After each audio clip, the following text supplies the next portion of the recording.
महाराष्ट्रातील लोकप्रिय असलेल्या लाडकी बहीण योजनेतून 80 लाख महिलांची नावं वगळण्यात आली आहे अथवा त्यांना अपात्र करण्यात आले। त्यामुळे या महिलांना मिळणारे 1500 रुपये बंद झालेत। यावरून विरोधकांनी सरकारला धारेवर धरले।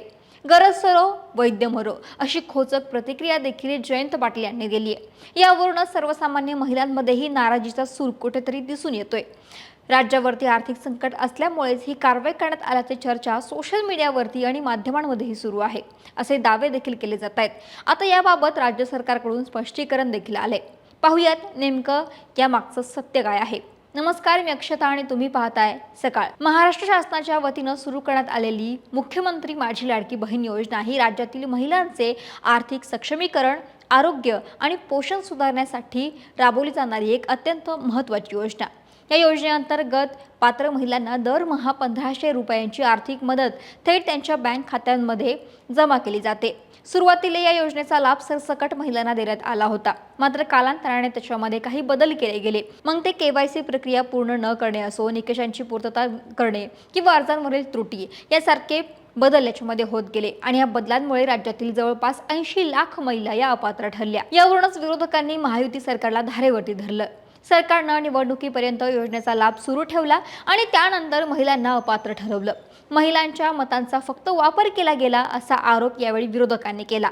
या आरोपांना आता राज्य सरकारनं उत्तर दिले। राज्य सरकारच्या एक्स या हँडलवरती लाडकी बहीण योजनेवरती स्पष्टीकरण देण्यात आले, ज्यात मध्ये म्हटलं, मुख्यमंत्री माझी लाडकी बहीण योजनेतील 80 लाख लाभार्थ्यांची नावे राज्यातील आर्थिक संकटामुळे वगळण्यात आल्याचा दावा दिशाभूल करणार असल्याचं सांगण्यात आलं। लाभार्थ्यांची संख्या कमी होण्यामागे अनिवार्य ई-केवायसी पडताळणी आणि पात्रता तपासणी प्रक्रिया कारणीभूत असून योजना बंद करण्याच्या शासनाचा कोणताही प्रस्ताव नाही, असंही स्पष्ट यावेळी करण्यात आलं। आता लाडकी बहीण योजनेतून 80 लाख महिलांना अचानक काढून टाकलेलं नाही। सरकारने जेव्हा अर्जाची छाननी केली तेव्हा सुमारे 80 लाख अर्ज अपात्र आढळले आणि त्याची कारणे देखील समोर आली आहेत। आता ही कारणे कोणती ती सुद्धा पाहूयात। तर एकाच महिलेचे वेगवेगळ्या बँक खात्यांना किंवा मोबाईल नंबरना वापर करून एकापेक्षा जास्त अर्ज भरणं, यासोबतच अर्जदाराचे वय 21 ते 55 वर्षांच्या मर्यादेत नसणं, कुटुंबाचे आर्थिक उत्पन्न 2.5 लाख रुपयांपेक्षा जास्त असणं, यासोबतच बँक खात्याशी आधार कार्ड लिंक नसणे किंवा डीबीटी सक्रिय नसते, अशी काही कारणं यातून समोर आलेली आहे। या डेटाबेसनुसार आणि निकषात न बसणाऱ्या ज्या लाडक्या बहिणी अपात्र ठरल्या आहेत त्यांना या योजनेचा लाभ मिळणार नाही। या अपात्रतेच्या मुद्द्यांच्या संबंध राज्यावरती असलेल्या आर्थिक संकटामुळे ही नावं कपात करण्यात आल्याची चर्चा किंवा आरोप असा केला गेला।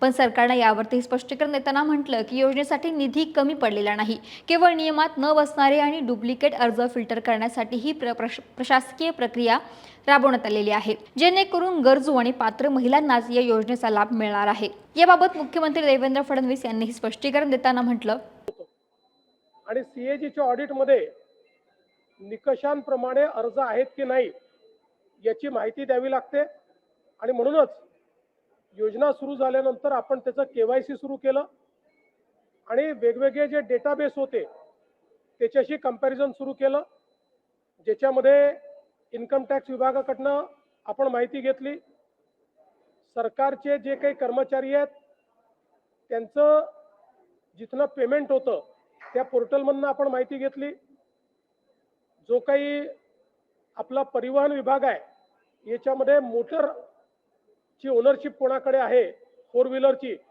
याच्या डेटाबेसची माहिती घेतली, रेशन कार्ड याच्या डेटाबेसची माहिती घेतली आणि ही सगळी माहिती आपण ज्यावेळेस कोलेक्ट केली त्यावेळी असं लक्षात आलं की 5 लाख लोक असे आहेत ज्यांच्या घरी सरकारी नोकरी आहे, 14,000 तर पुरुषच निघाले, जवळपास 10 लाख असे निघाले की ज्यांचं उत्पन्न 2.5 लाखापेक्षा जास्तीचं आहे।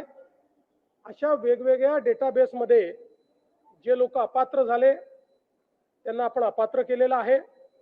त्यासोबत आपण हे सांगितलं होतं केवायसी करून घ्या, म्हणजे जे काही माहिती तुम्ही सादर केलेली आहे ती आतापर्यंत सत्य मानण्यात आली, आता त्याची कागदपत्र द्या, पण मोठ्या प्रमाणात केवायसी झाली नाही।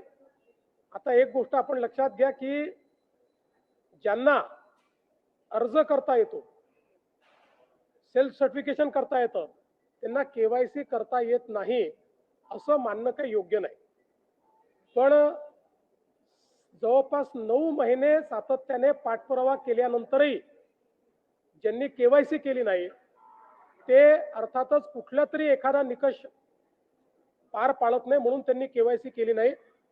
आणि म्हणून हे जे काही आत्ता या ठिकाणी जवळपास जे काही तुम्ही सांगितलं 60 लाख 80 लाख जो काही आकडा तुम्ही दिलेला असेल तर ते लोक या योजनेच्या पात्रतेचे निकष हे पूर्ण करताना दिसत नाही.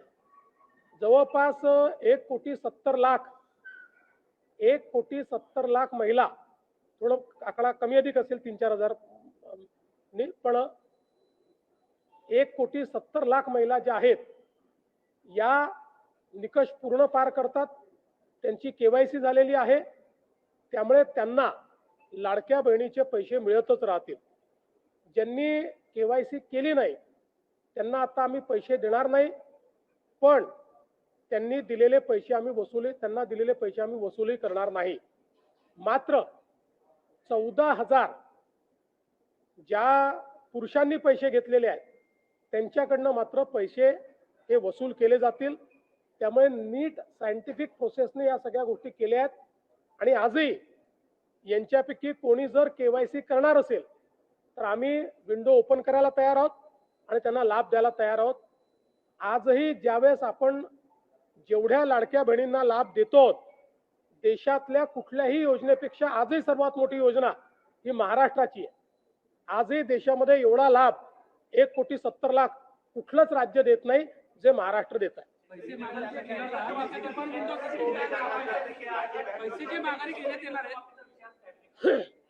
शेतकरी कर्जमाफीचा विषय कॅबिनेटला आहे, मंत्रिमंडळ त्याच्यावर निर्णय घेईल. पण आम्हाला इलेक्शन कमिशननी अट टाकली आहे, जेव्हा आम्ही त्यांना परवानगी मागितली तर त्यांनी अट टाकली आहे की तुम्ही विषय मंजूर करून पुढची कारवाई करा, पण त्याची घोषणा तुम्हाला करता येणार नाही. मुख्यमंत्री फडणवीसांनी दिलेल्या माहितीनुसार छाननीनंतर पात्र ठरलेल्या कोट्यवधी महिलांच्या खात्यात योजनेचे पैसे नियमितपणे जमा होत आहेत. त्यामुळे योजना बंद झालेली नाही किंवा आर्थिक टंचाईमुळे त्यात कपात केली गेलेली नाही. 80 लाख महिलांची नावे आर्थिक संकटामुळे वगळली गेलेली नाहीत, तर कागदपत्रांमधील त्रुटी आणि अपात्रतेमुळे त्यांचे अर्ज नाकारले गेले आहेत. पात्र महिलांसाठी ही योजना पूर्ववत सुरू राहील. यात 1,75,00,000हून अधिक महिलांचा लाभ अजूनही सुरू आहे. मात्र ज्या 14,000 पुरुषांनी या योजनेचा लाभ घेतलेला आहे त्यांच्याकडून मात्र हे पैसे वसूल केले जाणार असल्याची माहिती यावेळी फडणवीसांनी दिली. त्यामुळे या योजनेमध्ये पुढे काय अपडेट होत आहेत हे पाहणं महत्त्वाचं असेल. महाराष्ट्रातील सर्व बातम्यांचे विश्वासार्ह व्यासपीठ सकाळच्या सर्व सोशल मीडिया प्लॅटफॉर्मला लाईक, फॉलो आणि सबस्क्राईब करा. तसंच सर्व नोटिफिकेशनसाठी बेल आयकॉन प्रेस करायला विसरू नका.